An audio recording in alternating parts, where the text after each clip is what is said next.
Selamat pagi semuanya, welcome to the first episode of Alchemy of Good Deeds. Nama saya Richard, Nama saya Sela, dan hari ini kita ada di, Rumah Singgah Kasih Ampera. atau singkatnya Panti Asuhan RSKA. Oke, jadi kira-kira hari ini kita mau ngapain sih? Nah, hari ini kita ada banyak acara di dalam Panti Asuhan ini, dan kalau mau lebih tahu, follow me.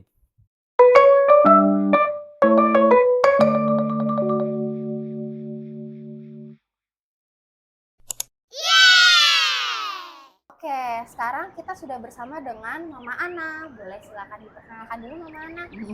Nama saya Dimsena, tapi di sini orang panggil saya Mama Ana. Saya buka ESKA ini bulan Desember sudah 12 tahun. Saya berasal dari Kalimantan Barat, Singkawang, Ciucunang. Saya dirikan ini karena permintaan orang tua saya.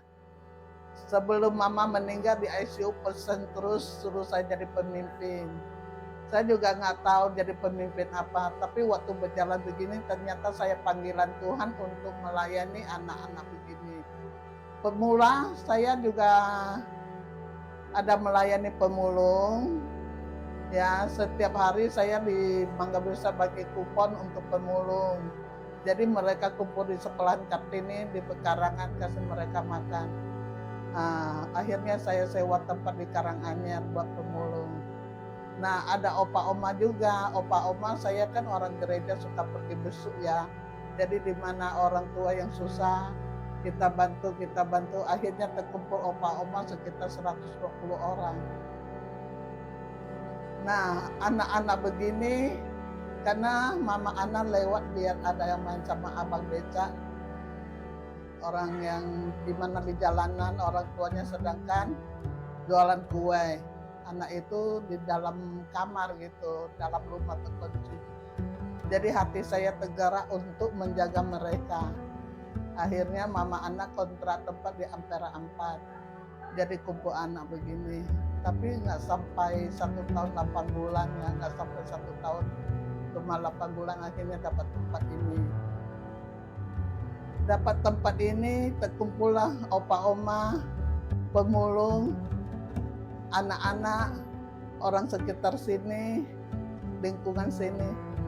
Nah, akhirnya orang yang kasih kita sembako kelebihan untuk anak-anak punya, saya salurkan untuk opa-oma pemulung. Jadi sampai sekarang setiap bulan saya tetap salurkan kalau kelebihan sembako untuk opa-oma dan pemulung dan sama anak-anak. Anak-anak di sini kebanyakan anak kebutuhan khusus, anak autis, Down syndrome, tuli bisu, kejiwaan. Nah, mereka yatim piatu. Sebelum COVID, anak saya ada 30 orang lebih. Terjadi COVID, 8 anak saya kena COVID, pengurus saya dipanggil Tuhan. Waktu itu susah untuk cari oksigen. Nah, dari situ saya Mama Ana jadi depresi, stres. Yang punya orang tua saya pulangkan. Jadi yang ini semua udah anak yatim piatu. Saya nggak tahu pulangkan kemana lagi. Nah, yang ini. Nah, kemarin anak saya satu udah dipanggil Tuhan. Udah ikut saya 11 tahun, Down syndrome. Karena kakaknya nitip saya 2 hari, ternyata bukan 2 hari. Selama 11 tahun tidak ada kunjung datang untuk membusuknya. Melihatnya, saudaranya juga enggak.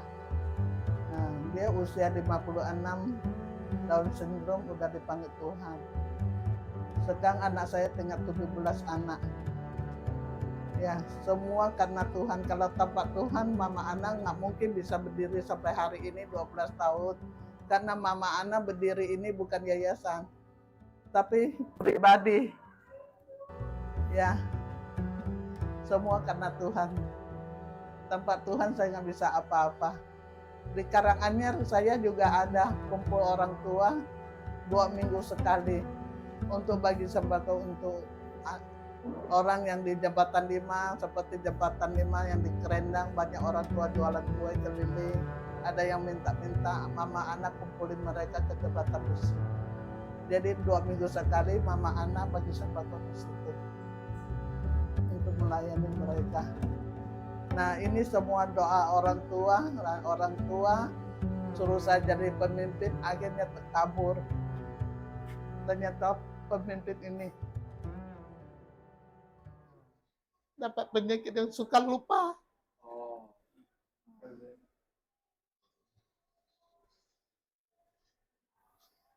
Nanti hari Selasa saya harus ke Kucing check up lagi.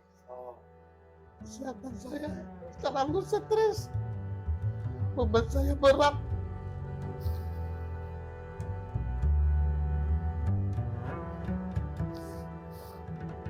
Ya amin.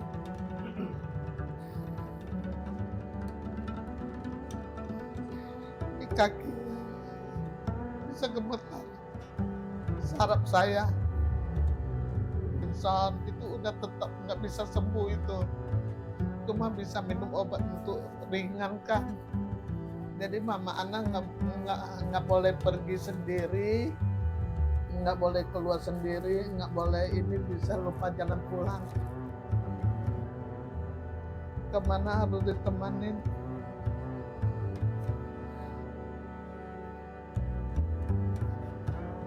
Jadi perasaan sedih. Tapi saya sukacita bisa menjaga anak-anak begini.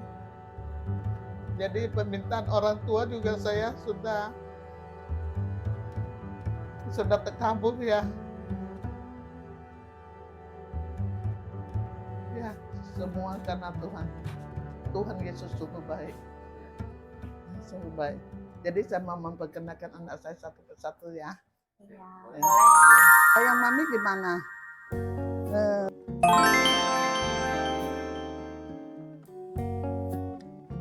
Kahau udah saya belum. Kahau ini anak waktu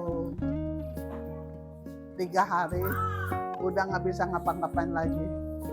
Jadi boleh katakan udah ini. Tapi dipungut sama orang jabatan 5. Anak ini dengan sabar menjaganya. Tuh. Ini akhirnya jadi Aho. Tapi sekarang orang yang pungut dia udah nggak sanggup lagi. Ada lampu. Jadi dikasih mama Ana di sini. Dia autis. Dia nggak bisa diam 5 menit. Dia autis. Halo Teno. Ini Ais kejiwaan. Nah, ini Ais waktu usia 4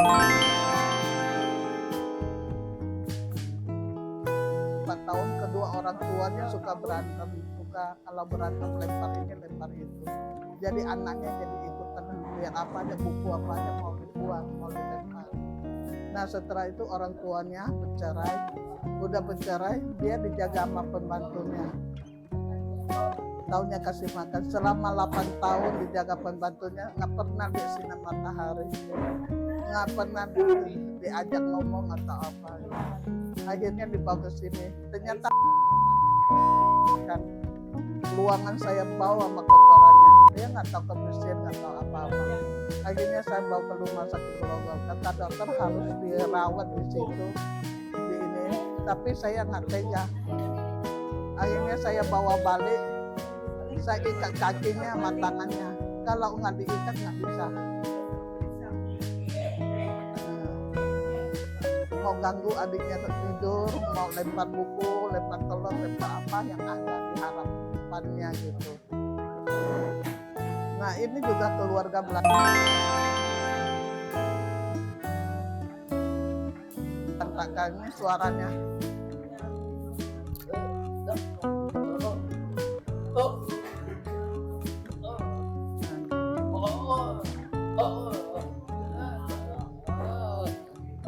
Ya keluarganya berantakan, papanya yang mana juga saya nggak tahu, belum pernah saya lihat. Mamanya pernah lihat tapi mamanya jarang datang. Agus adalah salah satu anak jalanan yang lupa ingatan.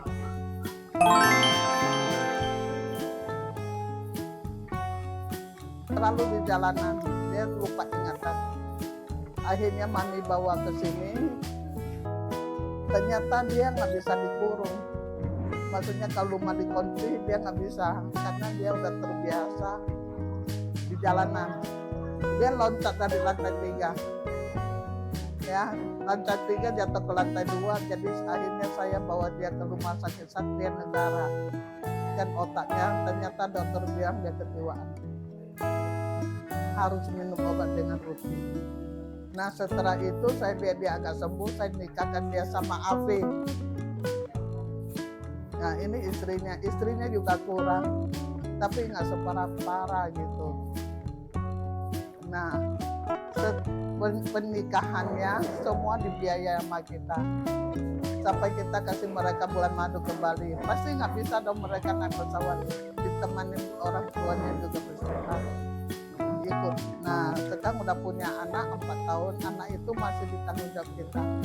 Sekarang mereka saya kasih tinggal di kosan, jadi setiap bulan Mami harus bayar kosan, nggak mungkin dia di sini.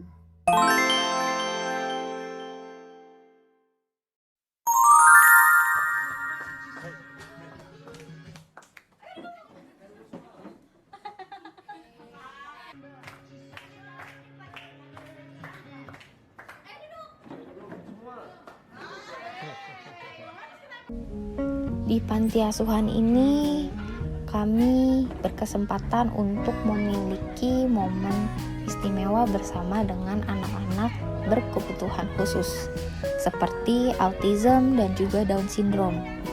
Di dalam momen ini kami sedang mengajak mereka bermain permainan yang dinamakan musical chair.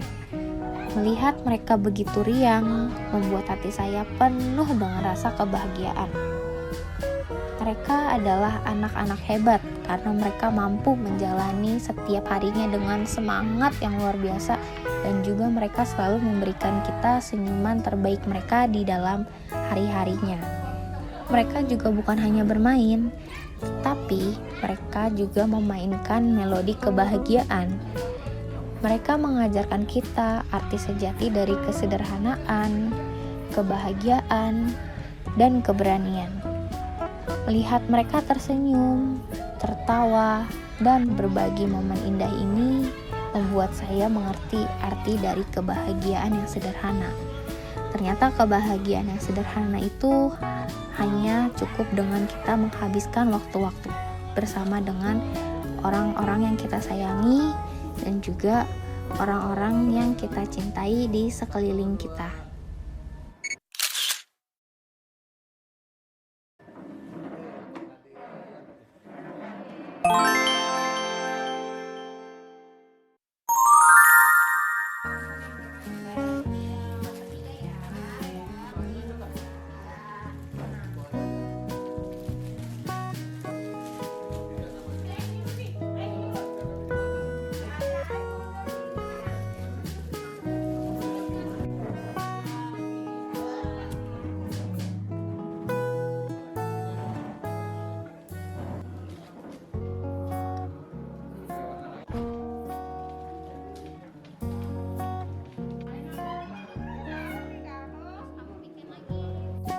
Dalam momen ini, saya sedang membagikan tanah liat kepada anak-anak agar anak-anak di sini dapat menuangkan kreativitas dan seni mereka terhadap tanah liat yang telah kita bagikan. Ketika saya melihat anak-anak tengah berfokus dengan tekun pada kerajinan tanah liat, saya merasa begitu diinspirasi oleh mereka. Mereka adalah contoh sempurna tentang betapa indahnya kreativitas manusia. Dalam setiap sentuhan dan juga bentukan mereka pada tanah liat, mereka mengungkapkan sesuatu yang tak terlukiskan dengan kata-kata. Itu adalah ekspresi murni dari hati dan imajinasi mereka. Dan saat saya melihat mereka begitu bahagia dalam momen ini, hati saya pun ikut bahagia, karena ini momen di mana mereka menunjukkan kepada kita bahwa tidak ada batasan yang dapat menghentikan kreativitas dan juga semangat dari anak-anak yang ada di sini.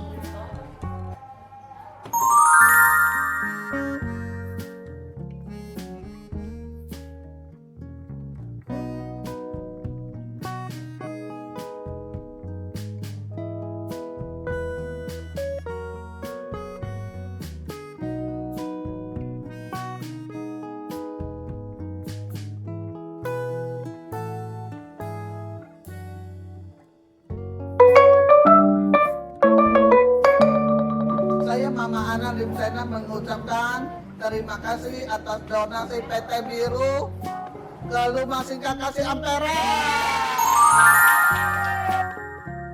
Dalam perjalanan kita di panti asuhan hari ini, ada kesan yang mendalam dan perasaan yang hangat. Melihat anak-anak istimewa dalam momen mereka yang begitu tulus telah meninggalkan kesan yang sangat luar biasa.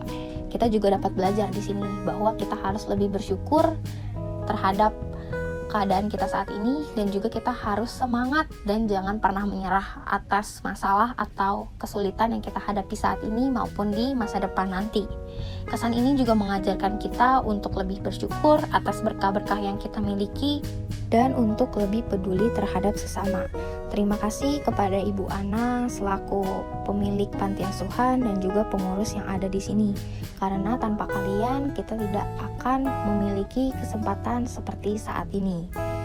Dan tanpa kalian pun anak-anak tidak akan bisa seperti sekarang, dan mungkin mereka akan kebingungan di luar sana tanpa adanya orang yang mengurus mereka.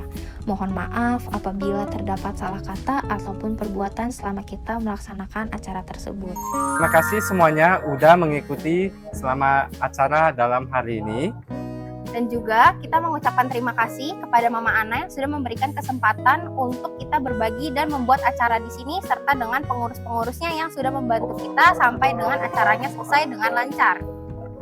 Jangan lupa untuk like, subscribe, dan komen di bawah. See you in the next video.